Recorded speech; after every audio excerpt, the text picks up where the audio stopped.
significa para usted la micología? Bueno, mira, la micología es el estudio de las setas o de los llamados hongos. La micología se divide en dos partes, según el sentido que se le dé.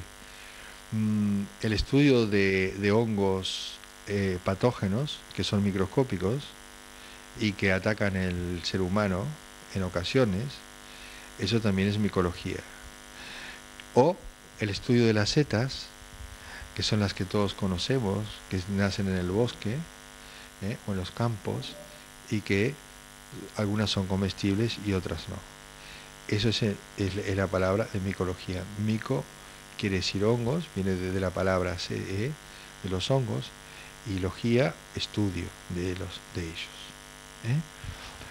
Tanto sus características morfológicas, es decir, la forma de las setas, como también sus propiedades que tengan, ya sea de sabor o tóxicas, que puedan tener. Esa es la micología que comprende. ¿Y se siente usted atraído por este tema? Mucho. Hace mucho tiempo, hace aproximadamente unos 9 años, estando en Cataluña, me inició un señor que era experto, era un campesino, pero experto en las setas. Y nos llevaba al bosque y nos enseñaba, me enseñó el ABC de recoger algunas setas. Y además me hizo degustar también una comida que hicimos en su casa. A partir de ahí, cuando llegué aquí a Asturias, en el año 89-90, me seguí interesando por las setas, pero recién realmente salimos al campo a buscar esto a partir del año 92 aproximadamente. ¿Y sabía usted distinguir una seta venenosa de una seta normal, buena? Bueno, esto es lo fundamental. Lo fundamental es distinguir una seta que sea venenosa de una seta comestible, o por lo menos que no te haga daño. Pero para esto hay que conocer cada una de las especies, cada una de las setas que nacen, porque son muchísimas, muchas especies, muchas variedades, hay una clasificación. Para esto, lo mejor es saber cuál se puede recoger o cuál se puede coger. Y las que no se conocen, lo que hay que hacer es cogerlas, ponerlas en un lugar aparte, llevarlas a casa y estudiar, mirarlas, y según a qué pertenecen, a qué especie, a qué variedad pertenecen, se sabe si es venenosa o no, estudiando las esporas, estudiando la forma, estudiando una serie de características bien definidas de las setas. Entonces, yo diría que más que conocer todas las venenosas, hay que conocer las que se quieren coger. Es decir, si tú conoces un Cantarellus cibarius, que es amarillito y que tiene un sombrero especial, un pie especial, etcétera, etcétera, y tiene un olor especial, el Cantarellus cibarius, que es una seta más fina, pues lo coges, porque lo conoces muy bien. Si tú conoces una lepiota, de las grandes, la coges. Si tú conoces un champiñón anisado, lo coges, el Agaricus silvestres o el Agaricus pinícola o cualquiera de ellos. Si tú conoces, por ejemplo, el llamado robelión, que la palabra robelión viene de los catalanes, pero se llama níscalo. Si tú conoces un níscalo, pues coges un níscalo. Pero no cojas nunca, ni metas en la cesta nunca una seta que no conoces mezclada con las demás. Tienes que ponerla aparte para ir a estudiar a tu casa, si es que te interesa. Y ya nos ha dicho que las has probado en la cocina, ¿y qué le parece? Hay algunas que son muy buenas, deliciosas, sobre todo algunas setas específicas, cada uno tiene sus gustos. Por ejemplo, el señor ese que yo salía, el que me enseñó, pues como todos los catalanes, aman los robeliones, aman los níscalos. Pues él no, él salía él decía que los más ricos eran los fredulix, que le llaman también en catalán, que son la seta de los caballeros. Se llama, es una seta amarilla, muy bonita. Él prefería esto. Y yo tengo unas preferencias, por ejemplo, entre las setas que más prefiero son de dos tipos, el Cantarellus cibarius, que es el amarillo, que ya te digo que nace en el bosque o en los pinos, ¿eh? y, y el otro, para mí, de los más finos, son el níscalo, el níscalo que se puede comer y que se puede saborear de todas maneras. Pero el no va más de todos es el Boletus edulis. El que está, para mí, en la cúspide, es el Boletus edulis. Que el Boletus edulis se puede comer hasta crudo, en ensalada. Se puede hacer postres. Se puede hacer en almíbar, haces un almíbar, y como si hicieras una manzana o una pera, o bien una piña en almíbar y lo pones en la tarta. Quedan deliciosos. ¿Qué podría ser fácil que se colase en el mercado una seta venenosa en lugar de una comestible?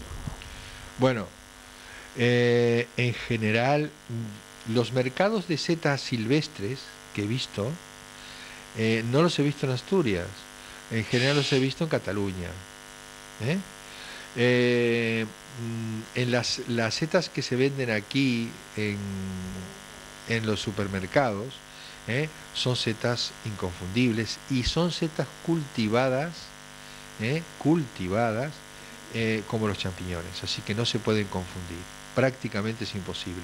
En cambio, cuando hay en un mercado, como el mercadillo aquí de los lunes, si alguien viniera a vender setas, cuidado, cuidado. ¿Ha oído hablar usted de las jornadas micológicas realizadas por el Club Marqués de Casariego? ¿Cómo no? Y asisto a ellas y son muy interesantes, muy interesantes. Y creo que desde el punto de vista cultural, no solamente por conocer la naturaleza y salir al campo, a los jóvenes les haría muy bien, tener una expansión sana, agradable, de andar por el bosque, y de reconocer setas, y ya sería una forma de hacer incluso algo de biología, y un estudio de la naturaleza. O sea, que cree que a los jóvenes podría interesarles este tema, ¿no? Mucho. Y que deberían ir, porque las jornadas micológicas del Marqués de Casariego son jornadas culturales, porque se dan dos charlas en general, dos exposiciones de setas, entonces se pasan diapositivas por gente que está muy entrenada, muy entendida y que sabe muchísimo de esto, y que nos puede decir cuáles son los peligros, y cómo se tienen que coger las setas y de qué forma, porque tampoco hay que ir a coger setas, y hacer daño, como hay algunos, por ejemplo, que en este momento cuando van a coger una seta la arrancan de la tierra. Eso no, porque la seta tiene un micelio que se cría por abajo y que lo que hay que hacer es cortar el pie de la seta para que al año próximo crezca otra vez y no arrancarla, porque si no estamos destruyendo.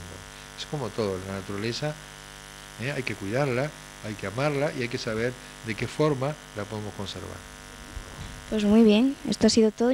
Como buen entendedor que es usted de setas, ¿qué opina de la micología y qué consejos prácticos podría darnos acerca de esto? Pues en primer lugar que la gente comience a distinguir entre aficionado a las setas y micología.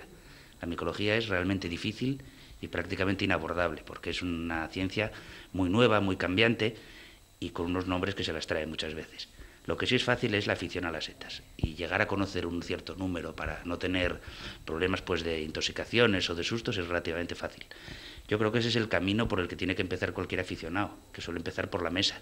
Una vez que le gustan las setas, pues va profundizando, va comiendo más, va conociendo más, puede consultar con sociedades, que aquí en Tapia hay una muy guapa del Club Deportivo de Marqués de Casariego, y así poco a poco pues ir metiéndose en el mundo que al final llega a ser apasionante, hasta que algunos, muy pocos, se deciden a dar el salto y pasan a ser micólogos, que es verdaderamente difícil. Yo, que considero que soy un poquitín de setas, no me considero micólogo ni mucho menos. Y acerca de los consejillos estos que nos vienen ahora bien, ya que es la época de setas, ¿no? Pues que no existen, que no hay ningún consejo práctico más que la prudencia y el conocerlas. Las setas son como las frutas, si no se conocen no se pueden comer, y si se conocen no hay duda. Nadie tiene duda de confundir una manzana con una pera o una naranja con una mandarina. Además, en el caso de las frutas, habitualmente la equivocación no importa porque aunque sepan distintos son comestibles. El problema es cuando la diferencia es tan pequeña como entre una naranja y una mandarina y una es muy venenosa y otra es muy rica. Entonces, por eso no hay que fiarse para nada de la cantidad de enterados sobre setas que hay. Hay que acudir a uno que sepa de verdad de setas o por lo menos que conozca esa seta en concreto que el aficionado tiene en las manos. Así no se confundirá nunca. ¿Y cree que el mercado está suficientemente regulado como para que no se cuele ninguna seta venenosa en lugar de comestible? En principio sí, los que se encargan de esa rama son la rama de bromatología de los veterinarios. Y en teoría sí. En teoría la gente está bastante bien informada y además en España se consumen bastantes pocas setas silvestres. En un mercado de Italia o de Francia se pueden encontrar a lo mejor 50 variedades distintas. En España es raro que haya más de 3 y esas 3 suelen ser setas escogidas más que por su calidad, por su dificultad de confusión. No suele haber problemas, ¿no? ¿Crees que puede ser un tema que pueda interesar a los jóvenes o es tan solo el de unos pocos? Hombre, yo todavía me considero joven y me interesa mucho. Y supongo que sí. Además es que tiene una serie de motivaciones la micología o la micofilia, que es que por un lado tienes unas excursiones preciosas. Luego además tienes la cena casi garantizada, porque en Asturias hay muchas setas comestibles. Al que no le guste comer y tenga más intereses culturales, como por ejemplo hacer crucigramas, bueno, pues no hay mejor crucigrama que intentar clasificar una seta que no se conoce, ayudándose de libros y de las claves botánicas. Y luego además tiene una cosa, que es que se puede salir en grupo, que no tiene edad, porque el que camina poco, pues camina poco, y el que no, pues sube más alto en el monte. Eso no tiene fin, no hay una meta establecida. Yo he ido a setas con gente de más de 90 años, y también he ido a setas con gente de 3. Eso no tiene edad. ¿Y qué cree, qué le parecen las setas en la cocina? ¿Le parece un buen plato o...? Hombre, ten en cuenta que por 1 kilo de trufas, que es una seta, es por lo que más se paga. No se paga por ningún alimento tanto como por las setas. Luego algún interés tendrán. Realmente las setas son ideales para los regímenes, no engordan nada, son casi todo agua.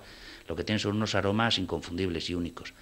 Entonces, claro, la cocina de las setas tiene que estar basada en preservar esos aromas, porque si no, es una canallada. No vas a pagar casi 300.000 pesetas por 1 kilo de trufas y luego estropearlas echándoles cosas. Las setas de por sí ya tienen su aroma específico y personal. Y luego, que duda cabe que hay una cantidad de setas que sin ser trufas están muy buenas como platos y otras que no están tan buenas pues que vienen muy bien como guarnición o como si fuera una menestra para acompañar algún plato. Aquí en Tapia las cocinan muy bien, las degustaciones que se hacen ahí en la Casa del Mar están muy ricas. Así que tanto como hobby como plato, las setas las recomienda, ¿no? Pues sí, además son muy sanas. Para los que sean diabéticos, la famosa seta de primavera, que se consume mucho en Asturias, por ejemplo, está descrito que tiene algún principio activo muy beneficioso para los diabéticos. Hay otras setas que son diuréticas, tienen una farmacia dentro. No os olvidéis que los antibióticos salen de una seta y salvan muchísimas vidas. La gente le tiene terror a las setas porque hay alguna venenosa. En realidad hay 10 setas mortales en España, que son bastantes a priori, pero en realidad solo abunda 1 o 2 y se mueren al año 1 o 2 personas muy, muy imprudentes y todos los meses se salvan miles de vidas por los antibióticos. Yo creo que ganan las setas a favor. Bueno, pues muchas gracias por atendernos.